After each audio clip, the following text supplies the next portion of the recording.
My name is John Mullany. I'm a local historian here in Reading, and for the last few years I've been studying various aspects of Reading's ancient, now ruined abbey. Recently I have been making some videos based on this work. In this talk I'll be looking for clues to help solve one of the more problematic questions about Reading Abbey, a question that has divided opinion, but which I believe can be approached scientifically. And that question is, how tall was the central tower of Reading Abbey? What follows is based on a paper I wrote in 2018 and which can be found on the Friends of Reading Abbey's website. The link is shown on screen, but don't worry about making a note of it now, as I will be giving it at the end of this presentation. To begin with, it is necessary to understand when and how the monastery was founded. This illustration should give you some idea of the abbey's architectural style. Apart from the chapel at its far east end, to the right, it was built in the Romanesque style, with rounded arches and robust pillars. It was founded by Henry I in 1121 as a priory, not an abbey. The first head of the newly formed Reading community was Peter, prior of Cluny Abbey in Burgundy. He brought with him some fellow monks, and others from the Cluniac Priory of Lewes joined them. They were engaged by Henry to build his royal monastery. So why Cluny? Why Cluniac monks? Following the death of King Alfonso VI of Spain in 1109, Henry had been the main sponsor and benefactor of Cluny III, arguably the most prestigious abbey in 12th century Europe and one of the largest churches of its time. Henry had visited Cluny on several occasions. He admired the way of life of the monks, their interpretation of the rule of St. Benedict, with its emphasis on communal chanted prayer, especially their concentration on prayers for the dead, and the recitation of the office for the dead. Reading was to be Henry's mausoleum. It is therefore probable that Reading was built with Cluny in mind, its builders initially being guided by the concepts and designs and the architects and masons of Cluny. Whether sculpture was influenced by the great masters such as Lislibertus or the Perisy master is a matter which I am examining, but which does not concern us here. So when we think about the overall architectural design of Reading, and specifically its great central tower, we should bear in mind its connections with Cluny. However, there was also developing in England a new architectural style. 50 years or so had passed since the Norman invasion of England, and an Anglo-Norman genre was emerging. We may reasonably assume, therefore, that Reading would have resembled Cluny, but on a smaller scale, with its sculpture and architecture also reflecting this developing English style. For instance, most of the stone at Reading came from the Tainton quarry west of Oxford, not Caen in Normandy, as is sometimes wrongly stated. Moreover, its stonework shares much in common with other English Romanesque features, such as the rolled billet design. I found this voussoir, or arch-bearing stone, in the north transept at Reading. We find the same design in several other places, including this church arch in Bockleton, Worcestershire. Yet the existence of some cornerstone capitals attributed to Reading does indicate a continued Norman connection for specialist work, and some carvings show both Norman and English influences. Nor should we think of Reading Abbey as a static architectural entity, firmly fixed in the Romanesque period. The 12th century was a major transitional time in architectural techniques, which, simply put, saw the emergence of the new pointed or Gothic style, as exemplified in Paris by Abbot Suger's Saint-Denis. It would be difficult to imagine that Reading was isolated from these and later developments. Certainly, we know that in 1314, a lady chapel in the decorated style, with its pointed arches and windows, was added to the east end. So let's take a look at the purpose or function of a Cluniac monastery and how this was reflected in its overall design. The Cluniac monks designed their monasteries as places to fulfill the onerous requirements of their elaborate liturgy, the Opus Dei, or work of God. The monks spent many hours each day, both attending and saying masses, but most of all singing the divine office. This consisted of the Psalms and readings from the Bible and other religious texts. In addition to the normal office, the Cluniacs added a daily Office of the Dead. Much of the day was therefore spent in choir in the chancel of the church at its east end. Consequently, a most important part of the Abbey church, second only to the high altar, was the choir which lay to its west, under the great crossing of the church and the main tower. To either side of the choir, to its north and south, there were the transepts. An ambulatory, a word that just means walkway, ran behind the high altar. This facilitated movement beyond the choir as well as around the sanctuary and the presbytery or priest's area. Visitors could thereby circulate around the church without interfering with the monks and the Opus Dei. The choir area would have been partitioned off from the body of the church so that although visitors would have been able to hear the singing and experience some aspects of the liturgy, including the rising incense and the ringing of the bells, they would not have been able to participate in these services. Just as the interior of the church was carefully designed to fulfill its liturgical needs, its exterior was of equal importance. In an age when most people would never have seen a building, except maybe a castle, more than 2 stories high, churches, such as that at Reading, were imposing skyscrapers. They represented divine power as mediated by the church, and this symbolism was not lost on the population. The outsides would have been highly decorated, and parts of them, especially the main entrances, would have been brightly painted in colours symbolic of their religious significance: blue for heaven, gold and red representing divinity, and green for creation. The towers, reaching heavenwards, were likewise a means of bearing the same message of the church's connection with heaven. Bells would have been hung from some towers. The sound of the bell, for monks and people alike, was the voice of God. It was a sound that many believed banished the devil. Many churches, dating from the 11th and 12th centuries that we see today, have towers. These are most often over the choir area and sometimes at the ends of the transepts, as well as at the west end, as shown in the illustrations. In fact, many of these West End towers were added at a later stage in the construction of the churches. This is to be expected, since the chancel was the first area to be built. This was followed by the transepts, reflecting the cruciform nature of the earliest churches. Expansion with the building of the nave, the people's part to the west, followed next. The word nave derives from the Latin navis, meaning a ship. The church was being represented as the ship of salvation. As architectural styles, along with building techniques, evolved, it is not surprising to find that these were reflected in the appearance of the nave, with later styles appearing as one moves towards the west end. It should be said that although we may be able to discern a style we can call pilgrim or Cluniac, there is no rigid prescriptive pattern. Even monasteries founded directly by Cluniacs allowed for local variations in design and materials. What can be said is that there is a Cluniac spirit which encompasses many influences but focuses on the 2 main precepts of that institution's interpretation of the rule of St. Benedict, namely the spiritual life pattern for the monks, with provision and succour for the traveller, especially the pilgrim. Consequently, as can be seen from these examples, there is a great variety of towers and spires. This is true not just between different countries of Europe, but even within smaller regions. Towers could be attached, detached, or semi-detached. They could be round, square, or polygonal. What is common to most is the small pyramidal round or polygonal spire, as shown here. The church of Paray-le-Monial, in fact, has both pyramidal and polygonal spires.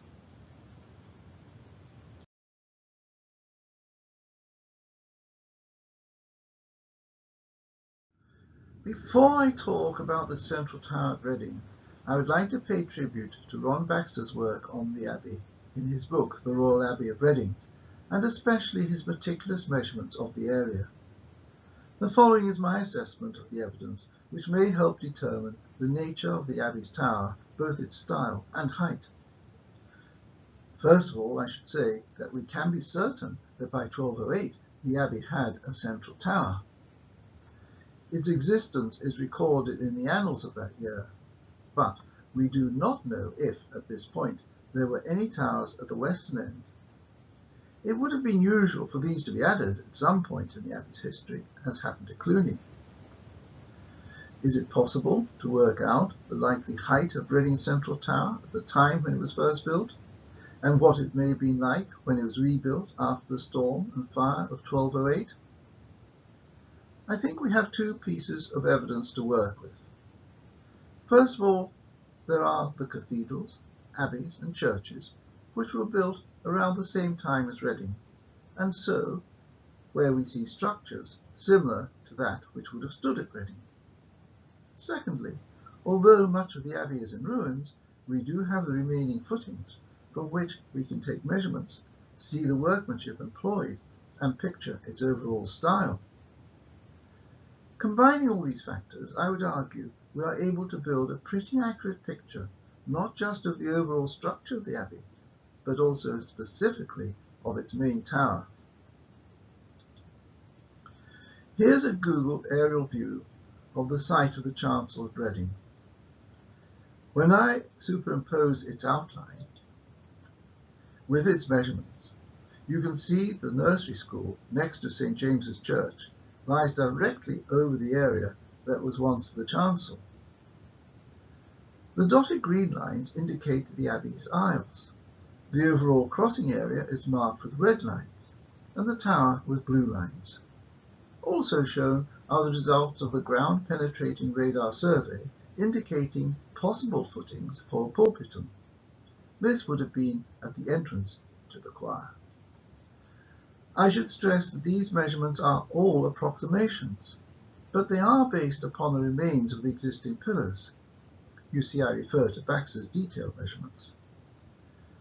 The far eastern section, to the left, was the car park for Reading Jail. Very conveniently for us, the cars, to the top, are parked in a semicircle, which almost exactly mirrors the shape and place of the apse of the vanished Abbey Church. In this image, for clarity, I am emphasizing the Abbey plan by leaving out the aerial photo. So let's look at a few of these other great churches and compare them with Reading. First of all, Winchester. This dates to the early 1100s, and although rebuilt in 1374 and again in the 15th century, it has its Romanesque tower of just under 46 metres. The crossing base measures 30 metres. What is missing is any spire. I am sure that one would have existed. The tower itself measures about 12 metres square. Another example is at Tewkesbury, where the tower is just over 45 metres high and has a similar measurement of 12 metres square. I'll be giving much more detailed statistics in a moment. I'm showing these so you have an impression of the type of central tower that would have been at Reading. Some towers, in churches dating to the Romanesque period, go to a height of 60 or so metres. Notable among these are those at Durham and Worcester. In both these cases, as with other churches with towers of a similar height, namely 60 metres or so, the base is slightly greater at 13 to 14 metres square. At Worcester, for instance, the tower is about 66 metres high, and its dimensions are about 13.7 metres square. There's a great deal of research, both past and present, being done about the role of proportion and number in medieval architecture. This is an extensive and complicated topic, which I will only allude to here, but which, in my opinion, may very well help in attempting to reconstruct a plan of Reading Abbey. In this talk, however, I will restrict myself to pointing out that in the medieval view of creation, there was little doubt but that the correct use of number and proportion played a significant role in architectural design, as they were believed to be reflections of God's perfection and his plan for creation. In this presentation, however, I am restricting myself to the more empirical method of reporting on standing buildings using known measurements and extrapolating from these an hypothesis which we can apply to the central tower of Reading Abbey. So we'll now look at some overall facts and figures. See what you make of them. On the left, I have put a scale in meters. Against this, I will show the heights of various cathedrals. The black arrows show the height of tall spires, where they exist, whereas red arrows show the height of towers, without the spires. Pugin argued that all towers would have had spires of one sort or another. This was not just an embellishment, but served several practical purposes, such as preventing the accumulation of rainwater on a flat surface roof, and acting as stabilizing downward thrust on the structure. Taller spires were added from about the 13th century and evolved from the shorter pyramid-looking or pyramidal Romanesque spire, becoming taller as building techniques improved. Many tall spires were originally made of wood and were subject to damage from storms and fire. I am showing that at Salisbury first, as it is probably the most iconic of English cathedral spires, being the tallest in England. Indeed, it is the second tallest in Europe after Cologne. It was originally built at the beginning of the 14th century. There is the story that its architect was called by the Bishop of Salisbury from working on the New Lady Chapel at Reading. Next is Durham. The building at Durham preceded that of Reading by 30 years or so. In having pointed arches, it is remarkable for its advanced technology. Its tower, at about 66 meters, is at the top of the range of Romanesque towers. However, what we see is not the original. The central tower was either rebuilt in its entirety, or at least heightened, in the second half of the 13th century, when the top section was added. It was again totally rebuilt in 1465. In short, we can only take the existing tower as a guide, not to be used as a strict comparison with Reading. Norwich, like Durham, predates Reading. Or rather, building began in 1096, but in fact it was completed almost exactly at the same time as Reading, between 1121 and 1145. Like Salisbury, it has a tall spire. This replaced its Norman-style spire in 1362, after the former was destroyed by a storm. At 66 meters, like Durham, the Tower at Ely is one of the tallest towers in our list. But as with Durham, we are not looking at the original Norman tower. In February 1322, this collapsed and had to be totally rebuilt. By the 14th century, building techniques were far in advance of those at the time of its original construction in the late 11th and early 12th centuries. Worcester Cathedral's central tower stands on the footprint of its Norman predecessor, which collapsed in 1175. Once again, I have to say that its height most probably exceeds that of its original, for the same reason as mentioned for Durham and Ely.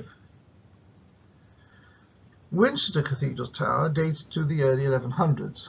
The original collapsed in 1107 and was rebuilt, according to some sources, in the 14th and 15th century. Tewkesbury's nave and tower were completed in 1150. They were rebuilt, but following the original dimensions, between 1349 and 1359. St Albans is the only 11th century tower still standing in its original form.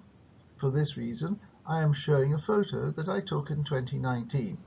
However, as it is built in brick, its appearance would not resemble that of Reading. Peterborough, though building started in the early 12th century, was not completed until the end of that century, and its architecture shows its position in the transitional period from Romanesque to early Gothic. Its tower, however, at 44 meters, is similar to others and typical of the period. I have put Cluny last. Although its design arguably served as a paradigm for many other churches and monasteries, its importance to Reading lies in the fact that it was the prior of Cluny, with fellow Cluniac monks, both from Cluny itself and from Lewes, who laid the foundations of the monastery that was to become Reading Abbey 2 years later in 1123. I should like to draw your attention to the fact that even here, in the greatest and largest monastery of the day, its main tower only had a maximum height of 66 meters. And yet, I have heard it claimed that Reading Abbey's central tower reached as high as the Blade. See what you think.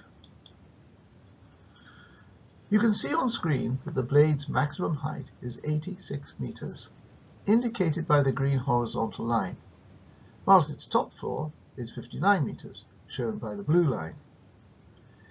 If we were to allow that Reading had a stone tower of 45 meters, which appears to be the norm for mid-century towers, and even if we had a pyramidal tower of 13 meters, its maximum height at 58 meters would have been equivalent only to the top floor of the Blade. The only scenario in which Reading's tower would have reached the height of the top of the Blade is if Reading's tower had been 66 meters with an additional spire of 20 meters.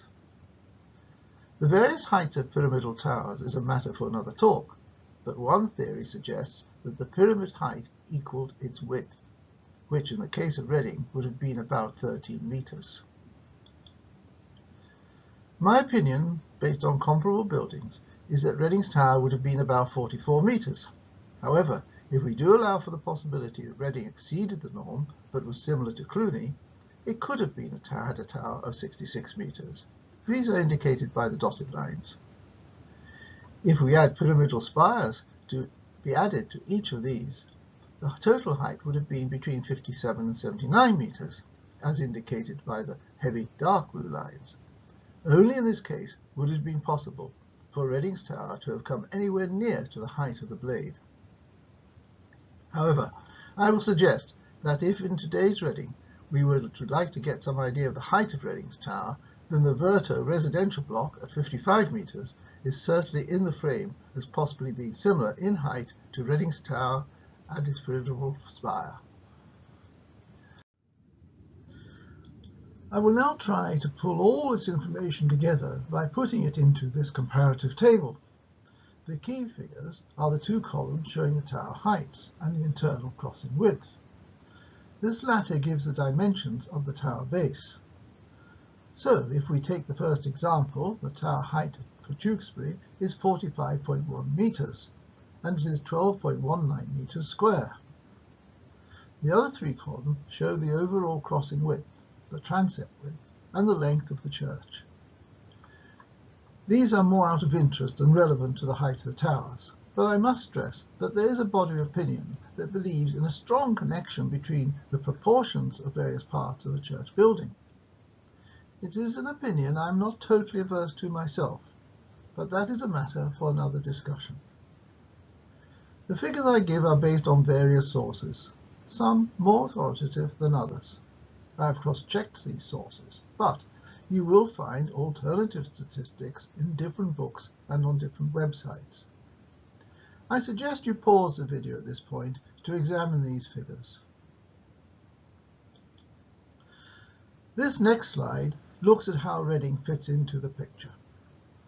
The internal crossing width and the total crossing width dimensions are those given by Baxter and follow my own measurements. Both are based upon the Abbey's visible remains, but the tower's height is based upon contemporary or near contemporary buildings. For this reason, I say that it is conjectural.